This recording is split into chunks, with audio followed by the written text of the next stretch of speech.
Alright folks, another test drive of the full self-driving beta.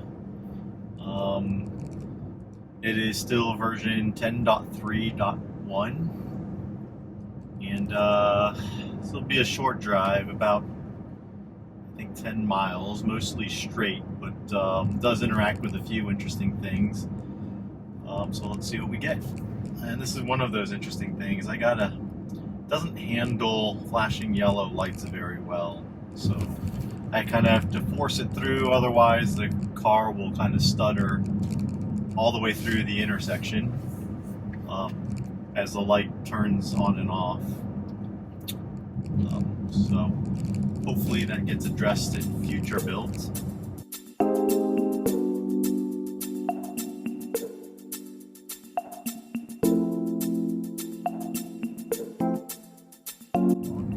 Here's another interesting thing.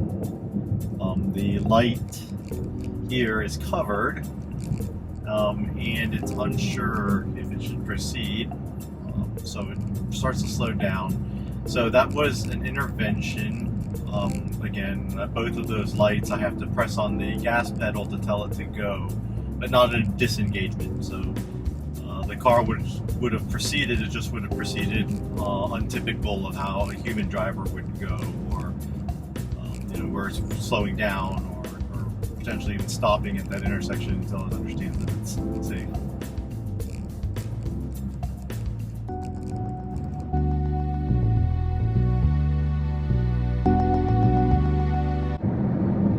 And for those of you that are new to full self-driving videos, just a little walkthrough of what's on the display here. This indicator tells me that I am on traffic aware cruise control, so that's the part that tells, that's managing the speed and the braking, the accelerating and braking. And this here tells me that auto steer is on, which obviously is turning the steering wheel. With full self-driving, it is supposed to be ultimately hopefully at one day, a fully autonomous drive. Obviously there's still things that need to be taken care of, and we're not there yet, but I think closer than what most people think. So here I am just changing the speed limit that I will drive, the maximum speed, to 45. This is a 35, but literally no one drives that, and if you do, you'll get run off the road.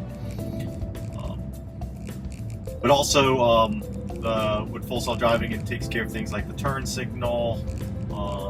When doing turn signals, I did notice that there are times where I use my turn signal where it doesn't, such as changing into a turning lane. It will do it on a traditional lane change, but entering a turning lane, merging into a turning lane, it doesn't seem to use it as reliably.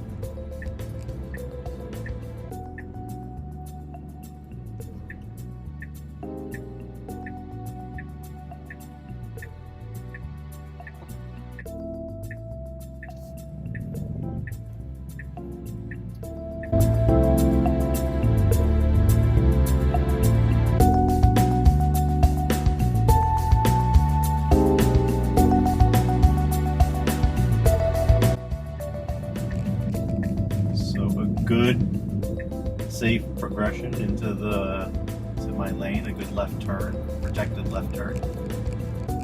Those have been generally good and reliable on this version.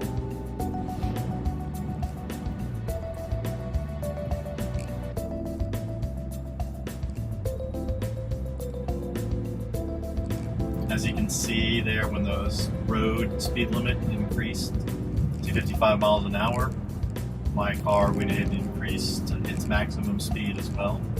I have it set to 10% over the speed limit, again, just consistent with driving on these back roads. People can get very impatient if you're going the speed limit or below the speed limit.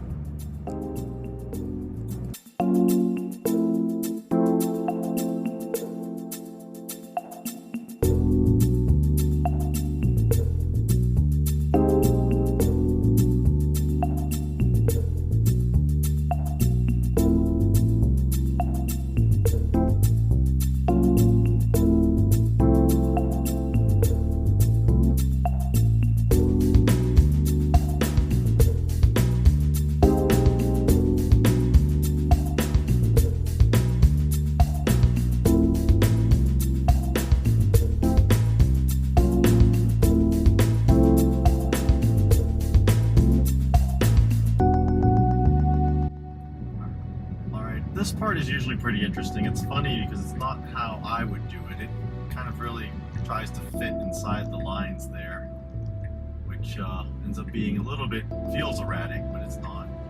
On this unprotected left, it usually is pretty good. It does kind of jerk around that turn a little bit, but still acceptable, right? It's not, doesn't feel unsafe. It's just maybe not, again, how a human would do it, but acceptable. And before I finish up here, I'll give a couple of the turn off navigation, just let it follow the road. You'll see it does really good on the curves of the road, you know, with traffic approaching from the other side. It doesn't ever really seem to be a problem.